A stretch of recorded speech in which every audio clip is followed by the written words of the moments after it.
창세기 1장 3절에서 23절까지 말씀 저와 여러분들이 한 절씩 교독하여서 읽겠습니다. 하나님이 말씀하시기를 빛이 생겨라 하시니 빛이 생겼다.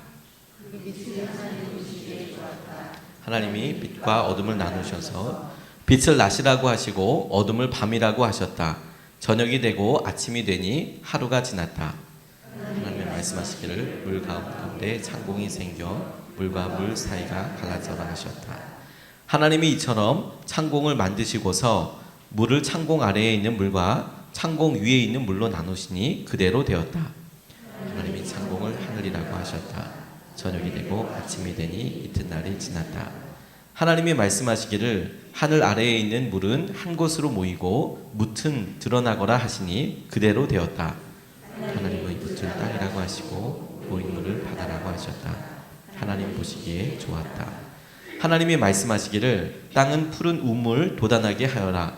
씨를 맺는 식물과 씨 있는 열매를 맺는 나무가 그 종류대로 땅 위에서 돋아나게 하여라 하시니 그대로 되었다. 땅은 푸른 우물 돋아나게 하고 씨를 맺는 식물을 그 종류대로 나게 하고 씨 있는 열매를 맺는 나무를 그 종류대로 돋아나게 하였다. 하나님 보시기에 좋았다. 저녁이 되고 아침이 되니 사흘날이 지났다. 하나님이 말씀하시기를 하늘 창공에 빛나는 것들이 생겨서 밤을 가르고 계절과 날을 나타내는 표가 되어라. 또 하늘 창공에 있는 빛나는 것들은 땅을 환히 비추어라 하시니 그대로 되었다. 하나님이 두 큰 빛을 만드시고 둘 가운데서 큰 빛으로는 낯을 다스리게 하시고 낯은 빛으로는 밤을 다스리게 하셨다. 또 별들도 만드셨다. 하나님이 빛나는 것들을 하늘 창공에 두시고 땅을 비추게 하시고 낮과 밤을 다스리게 하시며 빛과 어둠을 가리게 하셨다. 하나님 보시기에 좋았다. 저녁이 되고 아침이 되니 나흔날이 지났다. 하나님이 말씀하시기를 물은 생물을 번성하게 하고 새들은 땅 위 하늘 창공으로 날아다니라 하셨다. 하나님이 커다란 바다 짐승들과 물에서 번성하는 움직이는 모든 생물을 그 종류대로 창조하시고 날개 달린 모든 새를 그 종류대로 창조하셨다. 하나님 보시기에 좋았다. 하나님이 이것들에게 복을 베푸시면서 말씀하시기를 생육하고 번성하여 여러 바닷물에 충만하여라. 새들도 땅 위에서 번성하여라 하셨다. 함께 읽습니다. 저녁이 되고 아침이 되니 닷새 날이 지났다. 아멘. 하나님 말씀입니다. 하나님께서 이 세상을 창조하실 때에 그 첫 번째 주에 있었던 그런 일들에 대해서 오늘 우리가 본문 말씀을 통해서 함께 읽었습니다. 하나님께서 보셨던 그 첫째 날 그 찬란한 빛을 어떻게 상상할 수 있을까? 저는 말씀을 준비하면서 어떻게 그 모습이었을까? 그게 어떤 모습이었을까? 라고 떠올려 보려고 노력했었습니다. 그런데 이미 모든 것들이 다 타락하여서 많은 모습이 변화되어서 그날의 찬란함과 경탄에 대해서 우리의 기준과 우리의 생각과 정말 많이 다르겠구나 하는 생각이 제게 들었습니다. 창조의 그 날들을 하나하나 생각해 보면서 하나님께서 우리에게 주신 하나님의 기준과 하나님의 생각과 하나님의 방법이 있다는 것에 대해서 떠올리게 되었습니다. 첫째 날에 하나님께서 빛을 지으시고 빛과 어둠을 나누시고 둘째 날에 창공을 나누실 때 하늘 위의 창공 그리고 하늘 아래에 있는 궁창을 또 나누시고 또 하나님께서 셋째 날에 물과 묻을 땅이라고 불리는 묻을 나누시고 그리고 넷째 날에 하나님께서 해달별을 만드시고 다섯째 날에 바다에는 여러 바다에 있는 바다의 생물들을 하늘에는 새들을 지으시고 그리고 여섯째 날 짐승들과 동물들과 사람을 지으셨다. 이런 하나하나의 창조의 순서들이 있는 것에 대해서도 주목하게 되었습니다. 우리가 첫째 날서부터 다섯째 날까지는 오늘 보게 되었는데 하나님께서 이 유명한 말씀을 통해서 우리에게 도전하시는 것이 있다고 생각하게 되었습니다. 첫 번째로 붙잡은 말씀은 무엇이냐면 하나님께서 보시기에 좋았다라는 이 반복되는 말씀이 굉장히 제게 큰 은혜와 약속의 말씀으로 다가오게 되었습니다. 3절 말씀, 4절 말씀, 10절 말씀에 보니까 하나님이 말씀하시기를 빛이 생겨라 하시니 빛이 생겼다. 그 빛이 하나님 보시기에 좋았다. 10절 말씀 하나님이 묻을 땅이라고 하시고 모인 물을 바다라고 하셨다. 하나님 보시기에 좋았다. 본문 가운데 두 가지 중요한 사실을 붙잡게 되었습니다. 하나는 무엇이냐면 하나님께서 시선을 가지고 계시다라는 것이죠. 그러니까 하나님께서 보실 때에 하나님의 판단 기준과 하나님의 가치 기준이 있다는 것이죠. 하나님께서 보시기에 하나님께서 보시는 전혀 다른 기준이 있다는 것에 대해서 주목하게 되었고, 두 번째 주목하게 된 것은 무엇이냐면, 그런데 그분이 보실 때에 그분의 시선과 관점에서 좋다라고 생각하시는 것이 있구나. 이 말은 거꾸로 우리에게 적용해 보면, 하나님께서 보실 때에 우리가 보이지 않는 영역들을 보실 수 있고, 아니 보고 계시고, 우리가 보기에 이 부분은 아닌데 라고 싶은 부분들에 대해서도 하나님의 관점으로는 선하다, 좋다라고 이야기하실 수 있구나. 이것을 올려드리고 내려놓는 것이 너무 중요하다는 생각을 하게 되었습니다. 제가 전도사 시절에 정말 열심히 사역했던 때가 있었는데, 어느 날 그런 사역의 여러 부대낌들 가운데 하나님께서 그 사역지를 내려놓도록 그렇게 인도하셨습니다. 가만히 생각해 보면 제게 어려움과 힘든 그런 과정들을 정면으로 한번 돌파해 봤으면 그러면 지금 더 많은 은혜를 누릴 수 있지는 않았을까라고 생각이 들었는데, 지금이라면 그 자리에 남아서 아마 끝까지 순종해 보게 되었을 텐데, 제 마음속에 갑자기 기쁨이 떠나고 내가 이 사역지를 그만둬야겠다는 생각이 드니까 다 내려놓게 되더라고요. 그리고 나름 이 사역지에서 참 많은 은혜가 있었고 감사할 것들이 있었고 사역의 부흥이 있었다라고 생각하고 있었는데, 그렇게 사임을 하고 나서 한 6개월 정도 하나님께서 회개 기도만 계속 시키셨습니다. 제게 있어서 어렵고 힘들었던 것, 자랑이라고 생각했던 것들을 하나님 보시기에는 그거 그렇게 별로 중요하지 않았다. 그거 그렇게 내가 보기에 그렇게 열매라고 생각하지 않는다. 오히려 그것이 잘못된 것일 수 있다라는 그런 마음을 기도할 때마다 제게 주셔서 괴롭게 기도했던 경험이 있습니다. 그렇게 한참을 기도하고 나서, 그러면 하나님, 제가 아무것도 한 것이 없는 겁니까? 아무것도 하나님 앞에 드릴 수 있는 것이 없는 겁니까? 라고 고쳐 기도하게 되었을 때 하나님께서 제게 해주신 위로의 말씀, 깨닫게 해주신 것들은 무엇이었냐면 전혀 다른 것들이었습니다. 제가 사역을 하면서 청년부에 참 커다란 부흥이 있었는데, 그렇게 부흥할 때 저 스스로가 방해 요소라고 생각했던 몇몇 가지들이 있었습니다. 지금 생각해보면 큰 방해 요소도 아닌데 제 마음에는 그런 관계의 문제가 얼마나 꼭꼭 찌르는 바늘처럼 느껴지는지 몰랐습니다. 뭐 별다른 것도 아니다고 싶은데 함께 사역하는 신학생들, 도와줘야 한다고 생각하는, 그리고 신대원으로 생각하면 후배라고 생각할 만한 분들이 오히려 말로나 관계로나 다른 분들에게 조금만 더 본이 되었으면 좋겠다라고 생각하는 영역들이 있었습니다. 예배 시간에 조금만 더 일찍 왔으면 좋겠다. 앞에서 열심히 찬양도 하고 이런 거 너무 좋지만 찬양하는 것들 하기 전에 다른 사람들에게 먼저 말씀 앞에 순종하는 모습도 보여주면 좋겠다. 이런 바람들이 있었는데 너무 마음이 어렵게 하는 그런 몇몇 분들이 있었거든요. 그런데 그게 너무 힘들어서 기도할 때마다, 금요 성령 집회 때 가서 기도할 때마다 눈물을 흘려서 기도했습니다. 그분들에서 중보기도한 게 아니라, 와, 쟤네들 기도할 때마다 너무 마음속에 막 부하가 치미는 거예요. 뭐 저런 애들이 다 있나. 나이도 내가 훨씬 더 많고, 굳이 따진다 그러면 제가 훨씬 더 선배고, 감리교회에서 목회하려고 하면 앞으로 다 만나게 될 텐데 왜 저렇게 행동을 하나, 왜 저렇게 말을 하나, 그런 억울함이 들어서 울면서 기도했었거든요. 근데 하나님께서, 하나님, 그럼 제가 이 땅에서 이 교회에서 사역한 것들은 없는 겁니까? 라고 물으셨을 때 하나님 보시기에 좋았다라고 이야기하신 부분들이 생각나게 하신 것이 어떤 거였냐면, 제가 그렇게 울면서 기도했던 것. 그런데 그 기도할 때 제게 있어서 그분들을 축복했던 것도 아니고 동기 자체가 선한 것도 아니고 저는 너무 힘들고 괴로워서 기도했는데, 하나님 보시기에는 네가 그렇게 사역하면서 단기 선교를 처음 나가고 뭐 얼마나 많은 사람들이 부흥을 하고 그런 것들보다도 네가 그렇게 관계 때문에 아파서 기도했던 그때가 내게 있어서는 더 커다란 열매이고 능력이다라고 이야기하신다는 것을 듣고 깨닫고 너무 깜짝 놀라게 되었습니다. 하나님께는 하나님의 시선이 있는 것이죠. 그리고 하나님께서 판단하시기에, 하나님께서 보시기에 선하신 것이, 좋은 것이 있는 것이죠. 그러니까 우리가 이 세상을 보면서, 우리의 삶을 보면서 나의 관점과 나의 생각대로 하나님 이게 왜 되지 않습니까? 하나님 이게 왜 이렇게 내게 불편한 것입니까? 라고 이야기하기 전에 하나님의 시선이 우리에게 회복되게 해주십시오. 내가 이 문제를, 이 기도 제목을, 이 상황을 하나님의 눈으로 보게 해주십시오.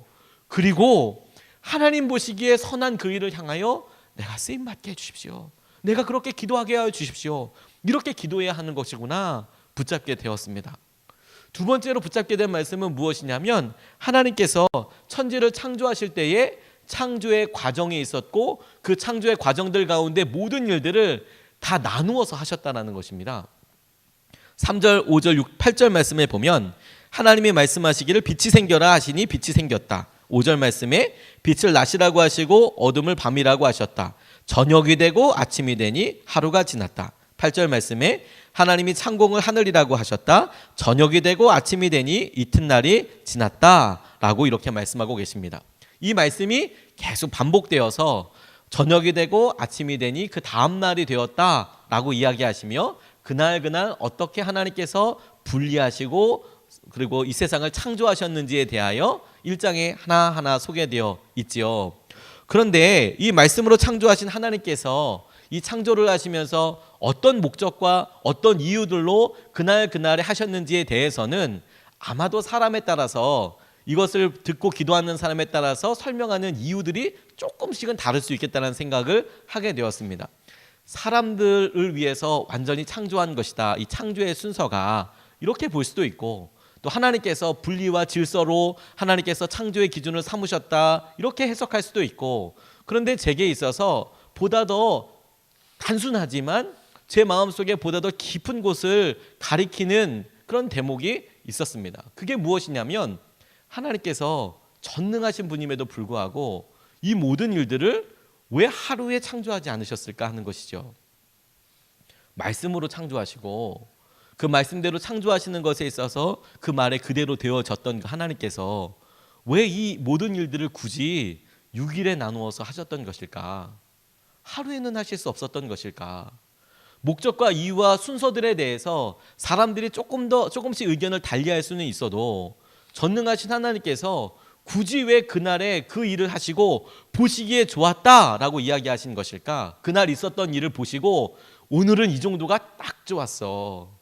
오늘 이게 너무너무 선해. 오늘은 이 정도가 너무 만족한 거야. 오늘은 이만큼이면 됐어. 그리고 그 다음날 다시 하나님께서 창조하시면서 오늘은 이만큼이면 됐어. 오늘 이렇게 만들어진 것으로 충분해. 오늘 이렇게 놀라운 일들이 새로 생겼어 라고 스스로 자족하시고 만족하시면서 축복하셨다라는 것이죠.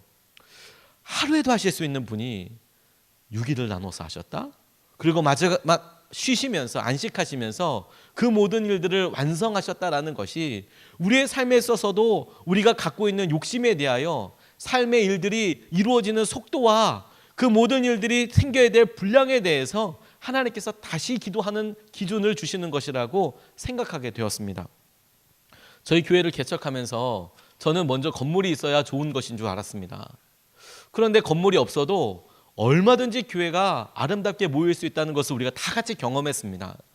교회가 있으려면 건물이 있어야지 먼저 건물부터 알아봐야지 장소부터 정해야지 제가 정해준 순서들이 있었는데 하나님께서는 우리가 개척하면서 기도하면서 그런 순서들이 사람의 순서와 사람의 우선순위라는 것을 우리에게 기도하는 가운데 보여주셨습니다. 그리고 하나님께서 생각하시는 순서와 하나님께서 그날 족하다고 이야기하시는 것들이 있다는 것을 알게 되었습니다. 40일씩 우리가 같이 작정하여서 기도하면서 가만 생각해 보면 이 하나 되어지는 일들이 하나님이 아니면 설명될 수 없는 놀라운 일임에도 불구하고 아니 이렇게 놀라운 일이 일어날 것이 한 번에 이루어진 것이 아니라 그렇게 기도하여서 한 단계 나아가고 한 단계 나아가게 하셨던 것을 보면서 하나님께는 이 모든 일에 과정이 있고 하나님께서 풀어가시는 순서가 있는 것이구나. 이게 우리 뜻대로 되지 않는다고 해서 마음 졸여야 될 것도 아니고 낙담할 것도 아니고 하나님께서 하셔야 될 그날만큼은 우리가 보고 감사하고 만족하는 것이 너무너무 중요하겠다고 생각하게 되었습니다. 제가 목회를 하면서 하나님께서 제게 저희 아버지에 대한 생각을 참 많이 나게 해주십니다. 우리가 첫 번째 예배 드리기 그 주에 월요일에 그러니까 30일 우리 같이 예배 드렸던 그 전 24일에 이곳에 저희 부모님이 오셔서 함께 기도해 주셨습니다. 지금은 이렇게 번듯하지만 수요일까지만 해도 그 주 화요일 수요일까지만 해도 이곳은 어마무시한 곳이었습니다. 막 여전히 안에 있는 공사들이 다 끝나지 않고 그래서 지금은 깨끗하다 좋다라고 하지만 월요일 날만 와봤어도 공장 맞구나 이런 생각이 자연스럽게 보여질 정도로 저는 이게 만들어 창조의 과정이 이런 거 아니었을까라는 생각이 듭니다. 공구리를 쳐라 하시니 공구리가 이렇게 쳐지고 벽을 쳐라 하시니 벽이 쳐지고 지붕에 단열을 뿜칠을 해라 하니까 뿜칠이 새겨지고 확 변하게 되는데 저희 아버지가 오시면서 이렇게 울컥하셨습니다. 저희 아버지 평생에 가난한 미자리 교회에서 목회하시고 그 자리에서 그대로 은퇴하게 되셨는데 은퇴하시고 교회 폐쇄하게 되실 때 제게 언뜻 물어보셨거든요. 네가 이 교회 물려받을래? 근데 제가 아버지께 말씀드렸어요. 아버지 세습은 안 됩니다 라고 말씀드렸지만 사실 성도가 한 명도 없었습니다. 그 교회에 같이 가서 하고 싶은 마음도 있었지만 그 교회에 같이 사역을 하게 되는 순간부터 물론 교회가 장로교회이기도 했지만 아버지께서 교단 바꿔도 된다 이렇게도 말씀하셨거든요. 그런데 그 교회는 평신도는 없고 원로 목사와 담임 목사 가정이 존재하는 그 묘한 구조가 되는 것이죠. 근데 제 마음속에 기도하면서 분명한 제 갈 길이 보이기도 하였지만 여러 아픔들이 있었거든요. 근데 가만히 보니까 하나님께서 고등학교 때 대학을 들어갈 때까지 왜 이렇게 참 어렵고 가난한 삶을 살게 하여 주셨나, 그 과정에 대해서 이게 왜 필요했던 걸까. 대학을 들어가서 속았다는 생각이 참 많이 들었습니다. 고등학교에서 대학 들어갈 때까지만 해도 열심히 공부하고 그래 내가 주어진 일을 성실하게만 하면 됐지라고 생각했는데 대학을 들어가서 보니까 다른 데 갈 걸 왜 여기를 왔을까라는 생각이 제게 많이 들었습니다. 속았다 이런 생각이 들었어요. 열심히 공부하면서 제 갈 길 나아가서 그냥 내 살 길 유학 준비하고 그냥 공부해서 나가면 좋겠다 하다가 하나님 만났습니다. 만나고 나니까 하나님 왜 이런 일들을 미리 알려주지 않으셨습니까? 하나님 이렇게 돌아가지 않아도 됐을 텐데요. 이런 생각이 제게 들었습니다. 그런데 막상 사역을 시작하고 나니까 그렇게 어렵게 공부했던 과정들이 하나님이 목회할 때에 정말 꼭 필요한 일들을 저의 삶에 맞게 예비하신, 빛을 창조하시고 땅을 만드시고 이런 여러 과정들 가운데 있었던 정말 중요한 조합이었구나, 과정이었구나. 그런데 그걸 몰랐구나. 그런데 지금 생각해 보면 제 삶에 그래도 이렇게 나누어지는 여러 단계들에 대하여 하나님, 청년의 때는 왜 진로가 보이지 않는 겁니까? 왜 이렇게 가난하고 힘든 겁니까?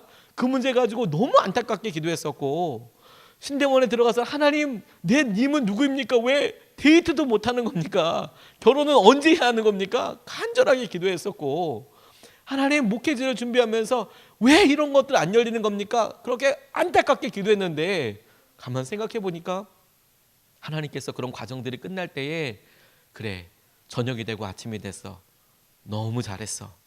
그리고 하나님께서 그 다음 과정을 정확하게 예비하시더라는 것이죠. 그러니까 오늘 우리가 창세기를 같이 붙잡고 기도하면서 하나님 우리의 삶을 온전히 인도하실 것을 우리가 믿습니다. 하나님 오늘의 우리의 삶에 주님께서 첫째 날이라고 하시든 넷째 날이라고 하시든 다섯째 날이라고 하시든 주님께서 분명히 주의 시선과 말씀대로 우리를 인도하고 계시는데, 하나님 우리가 더 욕심내지 않고 하나님 우리 가운데 예비하신 그 합당한 그 분량만큼 오늘 우리에게 이루어 주십시오. 우리가 욕심내고 되어지지 않는다고 해서 괴로워하지 않고 하나님께서 주신 은혜로 인하여서 우리가 주님 앞에 믿음으로 반응하고 말씀으로 반응하고 하나님 그렇게 이루어가게 하여 주십시오. 이렇게 기도해야 하는 것이구나. 그럼에도 불구하고 하나님께서 우리에게 주실 완성에 대하여 하나님 우리에게 말씀을 주셨으니 이게 온전히 이루어지게 될 줄로 믿습니다. 그러니 실망하지 않고 포기하지 않고 하나님 우리의 삶 가운데 놀라운 일들을 기쁨으로 이루어가 주십시오. 그러니 여러분 오늘 우리가 하루를 보내면서 설사 우리의 삶이 가난으로 힘들고 어려워도 진로가 자녀들이 우리의 뜻대로 되지 않았어도 우리가 말씀에 의지해서 이렇게 밤에 선포하며 기쁨으로 감사할 수 있지 않겠습니까? 하나님 보시기에는 좋았어. 오늘 우리의 삶이 하나님 보시기에는 좋았어. 그러니 우리가 감사하며 하루를 마감할 수 있지 않겠습니까? 똑같은 은혜로 오늘 우리가 이렇게 새벽에 기도하고 나아갈 때 오늘 하나님께서 예비하신 최고의 날이 될 거야. 오늘 하나님께서 예비하신 창조의 은혜가 역사가 우리 가운데 있을 거야. 하나님 그것이 그대로 일어나게 하여 주십시오. 이렇게 우리가 믿음으로 간절히 구하며 기도하며 나아갈 때 하나님께서 우리 시선을 바꿔주시고 오늘 우리에게 예비하신 그 놀라운 은혜가 그대로 이루어지고 우리 또한 그것이 이루어졌다는 것을 믿음으로 깨닫고 보게 되는 은혜가 있게 될 줄로 믿습니다. 오늘 말씀 붙잡고 우리 같이 기도하고 싶습니다.